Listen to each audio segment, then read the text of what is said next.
শহর থেকে দূরে দিগন্ত বিস্তৃত মরুভূমি। একটু ভেতরে যেতেই দেখা মিলবে ক্যারাবান সরাইয়ের মতো বসতি, যা মূলত স্থানীয়দের খামার বাড়ি।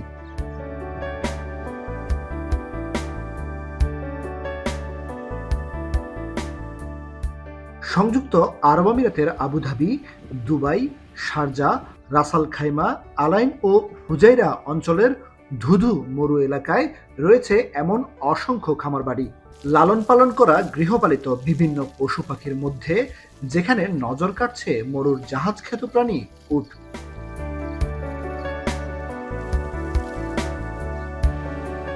মরুর উত্তাপ কিংবা কনকনে শীতের মধ্যে নির্জন এলাকায় উট দেখভালে নিয়োজিত সবচেয়ে বেশি শ্রমিকই এশিয়ার, যে তালিকায় রয়েছেন অসংখ্য বাংলাদেশি।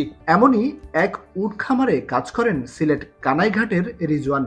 ভোর 4টায় শুরু হয় দিনের কর্মব্যস্ততা, মাস শেষে বেতন আসে 1200 দিরহাম।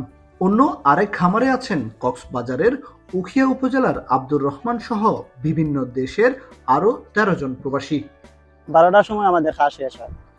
12টার সময় খাওয়া শেষ হয়, বাদে 1 ঘন্টা যায় গোসল খানা বানাইলায়, আর 1 ঘন্টা পরে ঘুমাইলায়, আবার 2টা থেকে আবার খাওয়া আরম্ভ। 2 কেজি মানে বাংলাতে বলে 2 কেজি কানাদন লাগে। এটি বাংলাদেশে বলে ঘাস, এই দেশে বলে জেট। মৌসুম ভেদে উটের যত্নে আসে বৈচিত্র্য। বড় উটের জন্য বিশাল বেষ্টনী আর শাবকের জন্য থাকে বাড়তি সতর্কতা। রাখা হয় আলাদা খোয়ার। কাজের সময়েও থাকে পার্থক্য, তবে ধরাবাধা নেই শ্রমঘণ্টা। সূর্যোদয় থেকে অস্ত, কখনো বা দিন পেরিয়ে গভীর রাত। যে কোনো বৈরী পরিস্থিতিতেও মরু অঞ্চলে জীবনযুদ্ধ চালিয়ে যেতে হয় এসব বেদুইনদের।